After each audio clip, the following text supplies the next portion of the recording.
أعوذ بالله من الشيطان الرجيم بسم الله الرحمن الرحيم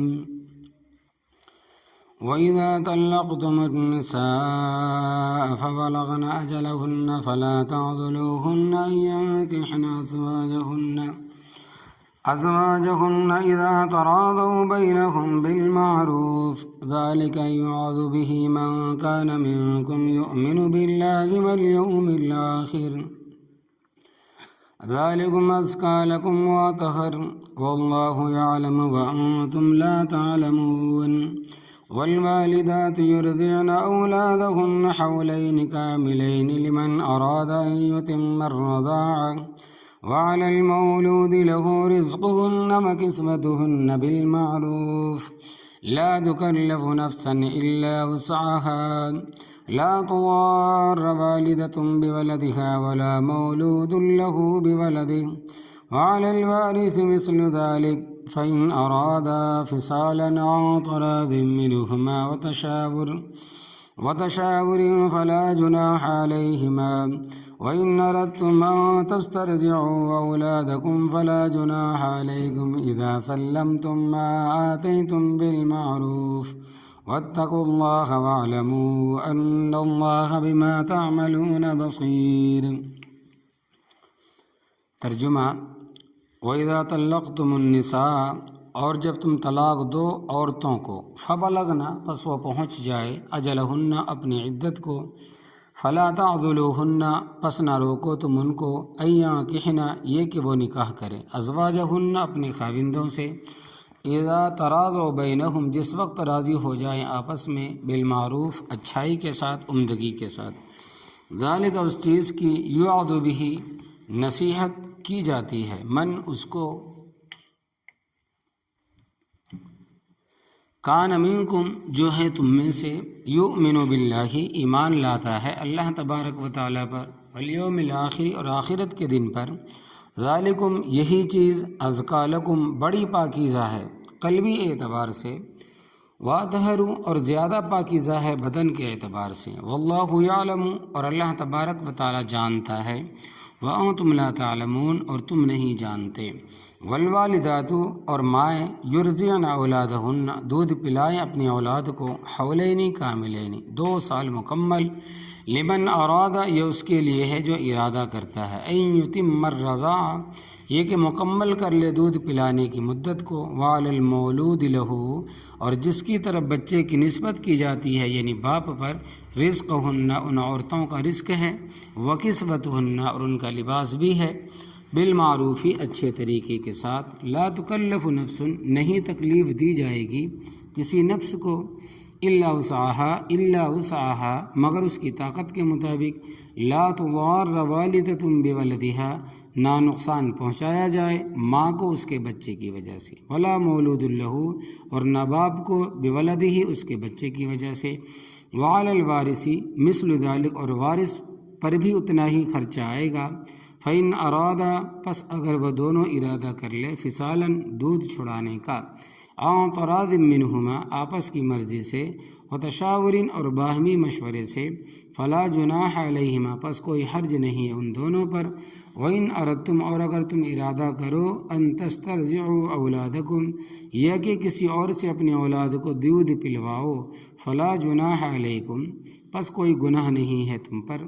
اذا سلمتم، جب دے دو تم، ما، وہ چیز، آتے تم، جو تم نے مقرر کی ہے، بالمعروف، اچھے طریقے کے ساتھ، واتقوا اللہ، اور اللہ تبارک و تعالیٰ سے ڈرو، وعلموا، اور تم جان لو، ان اللہ، بے شک اللہ تبارک و تعالیٰ، بما تعملون، جو تم عمل کرتے ہو، بصیر، دیکھ رہا ہے۔ حتی الوصا، طلاق سے گریز کرنا چاہیے، جہاں تک ہو سکے طلاق سے بچنا چاہیے۔ اس سے پہلے بھی طلاق اور عدت کا ذکر تھا۔ اسلام کی یہ خوبی ہے کہ انسانوں کو جو بھی ضرورتیں پیش آئی ہے ان سب کو حل کیا ہے۔ ایسا نہیں کہ کسی مقام پر اسلام کو ماننے والا پریشان ہو۔ انسانی زندگی میں نکاح اور طلاق بھی اہم مسائل ہے، چونکہ اللہ تبارک و تعالیٰ نے نسل انسانی کو برقرار رکھنا ہے، اس لیے مرد پیدا فرمائے، عورتیں پیدا فرمائی، پھر جائز طریقے سے خواہشات کی تکمیل کا راستہ بھی بتلایا۔ ان کو حسن سلوک کا سبق دیا، گھر کے معاملات کو درست رکھنے کا حکم دیا، لیکن اگر مجبوری سے طلاق کی نوبت آئے تو طلاق کی بھی اجازت ہے۔ حدیث شریف میں آتا ہے کہ ان ابغض المباحات عند اللہ الطلاق، بے شک جائز چیزوں میں سے بری چیز اللہ تبارک و تعالیٰ کے یہاں طلاق ہے، یعنی ہے جائز مگر بہت بری ہے۔ حتی الوسع طلاق کا نام نہیں لینا چاہیے، اور حدیث پہلے بھی بیان ہو چکی ہے کہ حضرت صلی اللہ علیہ وسلم نے فرمایا جو عورت بغیر اشد مجبوری کے، بہت سخت مجبوری کے خاوند سے طلاق مانگتی ہے اس پر جنت حرام ہے۔ پھر مطالبے کی بات ہے یہ نہیں کہ وہ ڈنڈے کی زور سے طلاق لے، بلکہ مطالبہ بھی حرام ہے۔ تو یہاں ایک واقعہ پیش آیا، حضرت معقل ابن یسار رضی اللہ تعالیٰ عنہ ایک صحابی تھے، ان کے والدین فوت ہو چکے تھے، ان کی ہمشیرہ تھی، بہن تھی۔ بعض تفسیروں میں اس کا نام جمیلہ اور بعض میں جمیلہ آیا ہے۔ رضی اللہ تعالیٰ عنہ ابو البداح رضی اللہ تعالیٰ عنہ ایک صحابی تھے، ان کے ساتھ ان کا نکاح ہوا۔ نکاح کے بعد اکٹھے زندگی گزارتے رہے، ابھی اولاد نہیں ہوئی تھی، اور گھریلو معاملات میں ہوتا ہے، کبھی بگاڑ خاوند کی طرف سے ہوتا ہے، کبھی عورت کی طرف سے، اور کبھی دونوں کی طرف سے۔ دنیا میں کوئی ایسا گھر نہیں بتایا جا سکتا جس میں کچھ نہ کچھ بگاڑ ہو، یعنی کہ دنیا کے اندر کوئی ایسا گھر نہیں بتایا جا سکتا جس میں کچھ نہ کچھ بگاڑ نہ ہو۔ تو حضرت ابو البداح رضی اللہ تعالیٰ عنہ نے طیش اور غصے میں آ کر بیوی کو طلاق دے دی، مگر طلاق رجعی تھی۔ تفصیل پہلے بیان ہو چکی ہے کہ اگر ایک دفعہ خاوند بیوی کو کہے کہ میں نے تجھے طلاق دے دی ہے، یا 2 مرتبہ کہے کہ میں نے تجھے طلاق دے دی ہے، تو ان دونوں صورتوں میں خاوند کو حق حاصل ہے کہ دوران عدت رجوع کر لے، یعنی کہ عدت کے دنوں کے درمیان رجوع کر لے، اس سے طلاق کا اثر زائل ہو جاتا ہے، ختم ہو جاتا ہے۔ اور اگر عدت ختم ہو گئی تو پھر نکاح ہوگا، یعنی کہ نیا نکاح ہوگا، یعنی آپس میں پھر نکاح کر سکتے ہیں، گواہ بھی ہوں گے، مہر بھی ہوگا۔ اور اگر 3 طلاقیں ہو جائے تو پھر کوئی گنجائش نہیں ہے۔ تو حضرت ابو البداح رضی اللہ تعالیٰ عنہ کی طلاق رجعی تھی اور عدت گزر گئی۔ عدت گزرنے کے بعد اور لوگوں نے بھی نکاح کے پیغام بھیجے، اور پہلے خاوند نے بھی نکاح کا پیغام بھیجا کہ مجھ سے غلطی ہو گئی تھی، میں دوبارہ نکاح کرنا چاہتا ہوں۔ اور بیوی دلی طور پر راضی تھی پہلے خاوند کے پاس جانے کے لیے، لیکن ان کے بھائی معقل ابن یسار رضی اللہ تعالیٰ نے فرمایا کہ میں پہلے خاوند کے ساتھ نکاح نہیں کرنے دوں گا، اس لیے کہ اس نے طلاق کیوں دی۔ پھر چلو طلاق دے دی، مگر عدت کے دوران میں اس نے نام ہی نہیں لیا۔ جب عدت ختم ہو گئی، دوسرے لوگوں نے پیغام نکاح آنے لگے، دوسرے لوگوں کے نکاح کے پیغام آنے لگے، تو اب اس نے بھی نکاح کا پیغام بھیج دیا ہے، لہذا میں اس کے ساتھ نکاح نہیں ہونے دوں گا۔ کچھ برادری اور محلے کے لوگ بھی درمیان میں آئے کہ پہلے خاوند کے ساتھ نکاح کرنے دو، مگر معقل ابن یسار رضی اللہ تعالیٰ نے فرمایا کہ میں کسی قسمت پر وہاں نکاح نہیں ہونے دوں گا۔ اس پر اللہ تبارک و تعالیٰ نے حکم نازل فرمایا کہ وَإِذَا طَلَّقْتُمُ النِّسَاءَ، اور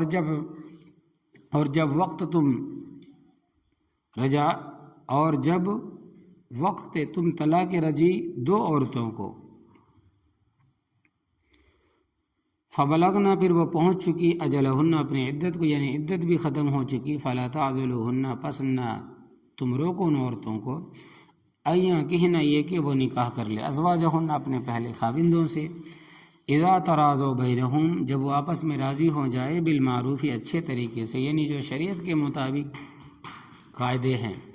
ذالک یوعظ بھی، اس حکم کی نصیحت کی جاتی ہے، من اس کو، کان منکم، جو ہے تم میں سے، یؤمن باللہ، ایمان رکھتا ہے اللہ تبارک و تعالیٰ پر، والیوم الآخر، اور آخرت پر۔ جب یہ ارشاد نازل ہوا تو حضرت معقل ابن یسار رضی اللہ تعالیٰ عنہ نے فرمایا کہ رب تعالیٰ کا حکم سرآنکھوں پر، اب میں رکاوٹ نہیں بنوں گا، فوراً ہمشیرہ کا نکاح پہلے خاوند سے کر دیا۔ تجدید نکاح کا مطلب یہ ہے کہ نئے سرے سے نکاح ہوگا، مہر بھی ہوگا، گواہ بھی ہوں گے، جو نکاح کے لیے شرائط ہے وہ ساری پوری کرنی ہوگی، پھر وہ راضی اور خوشی کے ساتھ رہے، پھر ان سے اولاد بھی ہوئی۔ فرمایا ذالکم ازکی لکم، یہ چیز قلبی لحاظ سے بھی تمہارے لیے بڑی پاکیزہ، واطہر، اور بدنی لحاظ سے بھی بڑی پاکیزہ۔ عورت کو عورت کوئی بکاؤ مال تو نہیں کہ آج اس منڈی میں کل اس منڈی میں، آج اس کی بیوی کل اس کی بیوی، یہ کوئی اچھی بات نہیں ہے۔ عزت انسانی کا مسئلہ ہے تو بدن بھی اس میں صاف رہے گا اور دل بھی صاف رہے گا۔ کیوں؟ اگر عورت کا دل پہلے خاوند کی طرف مائل تھا، متوجہ تھا، اور رشتہ داروں نے نکاح نہیں کرنے دیا، تو ہو سکتا ہے کہ کسی وقت اس سابقہ تعارف کی وجہ سے کوئی خرابی پیدا ہو جائے، تو لہذا دل بھی پاک رہے گا۔ اس صورت میں واللہ یعلم، اور اللہ تبارک و تعالی جانتا ہے، وانتم لا تعلمون، اور تم نہیں جانتے، لہذا اس کے حکام صحیح ہیں، رضاعت کے حکام۔ آگے اور مسئلہ یہ ہے کہ جس وقت عورت نکاح میں ہو تو بچے کو دودھ پلانا اس کے ذمہ ہے، اور بغیر کسی اشد مجبوری کے بچے کو دودھ پلانے سے انکار نہیں کر سکتے۔ اگر انکار کرے گی تو عند اللہ مجرم ہوگی اور گناہ گار ہوگی، کیونکہ بچے کی خوراک رب تعالیٰ نے اس کے پستانوں میں رکھی ہے۔ اس واسطے جب وہ نکاح میں ہے تو دودھ پلانے کا خرچہ خاوند سے نہیں لے سکتی، کیونکہ اس عورت کو باقاعدہ رہائش بھی خاوند نے دی ہے، اور اس کو کھانے پینے کا خرچہ بھی ملتا ہے، لباس بھی ملتا ہے، اور اس بیماری اور تندرستی کا خرچہ بھی خاوند کے ذمہ ہے، تو بچے کو دودھ پلانے کا خرچہ نہیں مانگ سکتی۔ اللہ تبارک و تعالیٰ فرماتے ہیں کہ والوالدات، اور مائیں یرزین دودھ پلائیں اولادہن اپنے اولاد کو، حولینی 2 سال کاملین مکمل، لیکن یہ 2 سال کس کے لیے ہے؟ لمن اراد ان یتم الرضاع، اس شخص کے لیے جو ارادہ کرے اس بات کا کہ وہ دودھ پلانے کی مدت پوری کرے۔ آگے آ رہا ہے اگر ماں باپ پہلے دودھ چھڑانا چاہیں تو اس کی بھی اجازت ہے، کیونکہ بعض بچے بڑے صحت مند ہوتے ہیں کہ سال، 1.25 سال، 1.5 سال گزرنے کے بعد وہ کھانا پینا شروع کر دیتے ہیں، ان کے لیے 2 سال مکمل کرنے ضروری نہیں ہے۔ اور اگر بچہ ماں کے دودھ کے بغیر کچھ نہیں پیتا تو 2 سال آخری مدت ہے، اس کے بعد ماں اس کو دودھ نہیں پلا سکتی۔ بعض عورتیں پیار اور محبت کی وجہ سے 2 سال کے بعد بھی دودھ پلاتی رہتی ہیں، یہ سخت گناہ ہے، کیونکہ جو حکم رب تعالیٰ نے دیا وہ اٹل ہے۔ وعلی المولود لہ، اور اس شخص پر جس کی طرف سے بچے کی نسبت کی جاتی ہے، یعنی بچے کا باپ اس کے ذمہ ہے، رزقہن، ان کا کھانا، وکسوتہن، ان کا لباس بھی ان کے خاوند کے ذمہ ہے۔ کون سا لباس؟ تو فرمائے کہ بالمعروف، جو قاعدے کے مطابق ہو۔ وہ قاعدہ کیا ہے؟ فرمائے کہ لا تکلف نفس الا وسعها، نہیں تکلیف دی جا سکتی کسی نفس کو مگر اس کی طاقت کے مطابق۔ اگر خاوند امیر ہے تو عورت کا خرچہ امیرانہ ہوگا، اگر خاوند امیر ہے، مالدار ہے، تو عورت کا خرچہ بھی مالداری والا ہوگا، یعنی اس کا لباس وہ ہوگا جو امیر عورتیں پہنتی ہیں۔ اور اگر خاوند درمیانی قسم کا ہے، مالی اعتبار سے اس کے ذمہ خرچہ بھی درمیانی درجے کا ہوگا، لباس بھی درمیانہ، رہائش بھی درمیانی درجے کی۔ اگر خاوند غریب ہے تو خاوند پر غربت کے اعتبار سے خرچہ بھی ہوگا، جو غریب لوگ کھاتے پیتے پہنتے ہیں۔ رہائش بھی اسی طریقے کم ہوگی جیسے رہائش میں غریب لوگ رہتے ہیں۔ اور عقل کا تقاضا بھی یہی ہے کہ کیونکہ جب ایک آدمی غریب ہے تو وہ کہاں سے امیرانہ خرچہ لا کر دے، تو یہ قرآن کا حکم ہے۔ فرمائے کہ لا تضار والدۃ بولدہا، نہ تکلیف دی جائے والدہ کو اس کے بچے کی وجہ سے۔ مثلا عورت بیمار ہے، اس کو دودھ ہی نہیں اترتا، یا اس کا دودھ طبی اعتبار سے نقصان دہ ہے، مگر خاوند کہتا ہے کہ دودھ تو نہیں پلانا ہے، تو ایسا کرنا جائز نہیں ہے، وہ تو بیمار ہے، لہذا بچے کی وجہ سے اس کو تکلیف نہ دی جائے۔ بسا اوقات ایسا بھی ہوتا ہے کہ عورتیں مختلف قسم کی چیزیں کھاتی ہیں اور دودھ بچے کے لیے نقصان دہ ہوتا ہے، اور وہ بچہ خود دودھ نہیں پیتا، تو اللہ تبارک و تعالیٰ نے ایسی ہدایت دی۔ اور رب تعالیٰ کا نظام ہے کہ بچہ پستان کو منہ لگا کر چھوڑ دیتا ہے، ایسی صورت میں فوراً دودھ کا ٹیسٹ کرانا چاہیے۔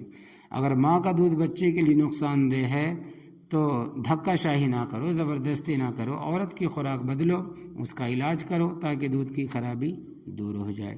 تو فرمایا کہ اگر عورت مجبور ہے، دودھ نہیں پلا سکتی، تو